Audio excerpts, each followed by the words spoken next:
Before we go any further, pause for a moment. Stories like this aren't entertainment in the usual sense. They're warnings. If you believe understanding how these crimes happen matters, take a second to support the work by liking this video, subscribing, and sharing it with someone who won't forget it. And tell us where you're watching from. Because what you're about to hear isn't just disturbing. It quietly dismantles the idea that isolation equals safety.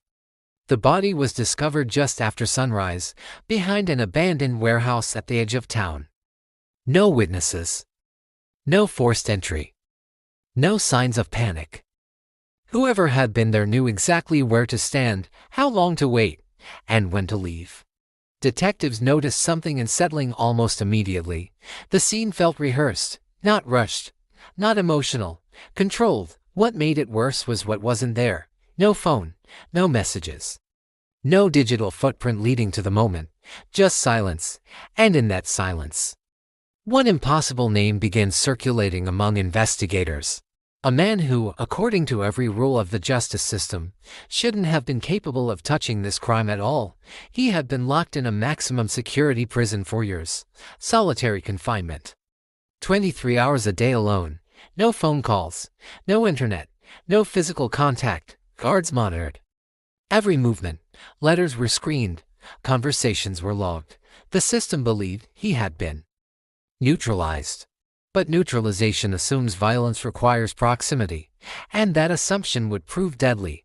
The victim was an unremarkable man by every official measure. Middle-aged, stable job. No criminal history. He wasn't wealthy. He wasn't powerful. He wasn't known to police, which raised a question investigators couldn't answer. Why him? His family told detectives he'd been different in the weeks before his death. Quieter, distracted. Once, late at night, he'd admitted feeling watched. Not followed, watched. As if someone far away knew his routines better than they should have. They assumed it was stress. Everyone did. The town itself wasn't prepared for this kind of violence. People trusted systems. Here, trusted neighbors. Trusted the idea that danger had a face you could see coming. This case would break that illusion. Security footage from nearby buildings revealed a figure entering the area hours before the body was found. The individual didn't hesitate, didn't pace, didn't check their surroundings like someone acting on impulse. They stopped at a precise location, waited an exact amount of time, then moved again. The behavior looked less like fear and more like obedience. That detail changed everything. Police began mapping the victim's recent interactions, expecting to uncover a personal conflict. Instead, they found something colder, a series of indirect connections, minor favors, casual conversations, nothing that screamed motive. But when analysts overlaid these interactions with 2 unsolved deaths in nearby counties, a pattern emerged. Different locations, different victims, same quiet structure, same controlled timing. Same sense that the person committing the act wasn't fully in charge. That's when the inmate's name resurfaced. Years earlier, he'd been convicted not for committing violence directly, but for orchestrating it. He was known for one thing above all else. He understood people, not emotionally, mechanically. He studied vulnerabilities the way others studied maps. And when the court sent him to solitary confinement, it wasn't to punish him, it was to contain him. The assumption was simple. Remove access. Remove influence. That assumption was wrong. Investigators requested his prison correspondence, expecting to confirm he'd been cut off. Instead, they found dozens of letters. Approved. Mundane. Complaints about meals. Requests for books. Observations about routine. Nothing threatening. Nothing criminal. Nothing that would raise suspicion on its own. But nothing about this case existed on its own when the letters were laid out chronologically. Experts noticed repetition, specific phrasing, and usual metaphors, references to time and sequence that appeared meaningless unless you were looking for structure. Linguistic analysts were brought in quietly. Their conclusion unsettled everyone in the room. The letters weren't emotional communication. They were operational. The inmate wasn't giving orders. He was shaping decisions. He framed requests as stories, suggestions as observations. He never told anyone to act. He convinced them action was their idea. And the people receiving these letters didn't see themselves as accomplices. They saw themselves as helpers, friends, sometimes even protectors. This was influence without fingerprints. As the investigation expanded, people connected to the inmate were interviewed. Some were former inmates. Some were distant relatives. Some were strangers who had written to him out of curiosity, sympathy, or boredom. None believed they were capable of harm. That was the point. One man broke down during questioning. Not because police accused him, but because he finally understood the role he'd played. He had delivered information, passed along details, connected people who might help. He never saw the whole picture. He wasn't meant to. The inmate understood something deeply unsettling. People resist orders. They comply with narratives. And once someone believes they're choosing freely, they'll go further than they ever would under command. As police examined prison records, another pattern appeared. Each major development outside the prison aligned with subtle changes inside it. A letter sent, letter received, a request approved, a guard reassigned. The inmate wasn't reacting to the outside world. The outside world was reacting to him. That realization triggered a race against time. Authorities tightened restrictions. Letters slowed.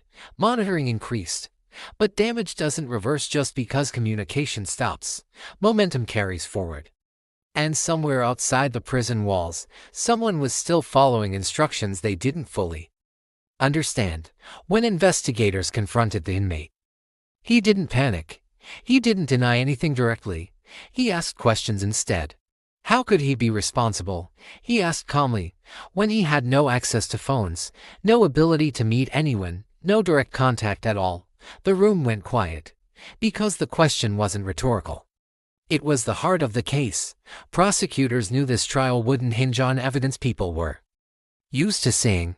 There were no recordings, no messages saying do this. What they had was behavior, pattern, consequence, expert testimony explaining how influence works when it's designed to be invisible. In court, the defense leaned hard into the idea of isolation. The prosecution leaned into psychology. They argued that power doesn't always move through wires. Sometimes it moves through belief. The verdict came slowly, carefully.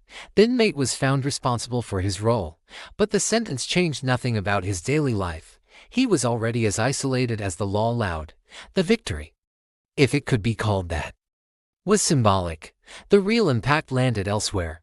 Prison policies were rewritten, correspondence rules changed nationwide.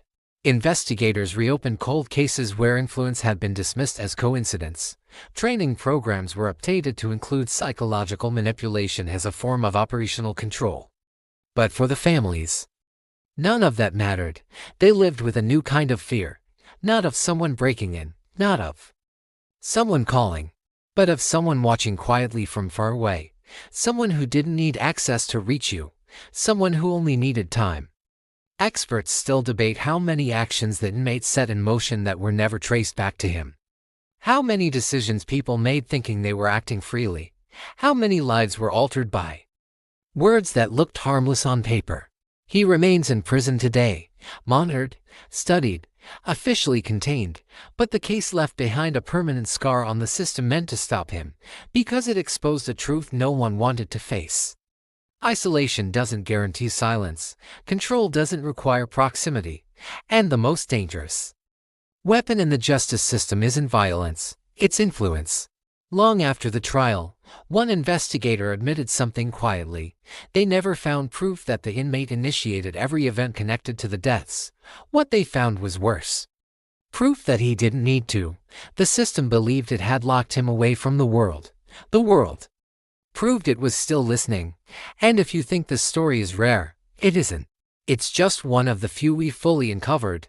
The full truth is darker than most people realize. And cases like this are still unfolding, still misunderstood, still waiting to be connected. So ask yourself, as this story ends and the silence returns, what does safety really mean? And how many threats don't look like threats at all? What do you think really happened?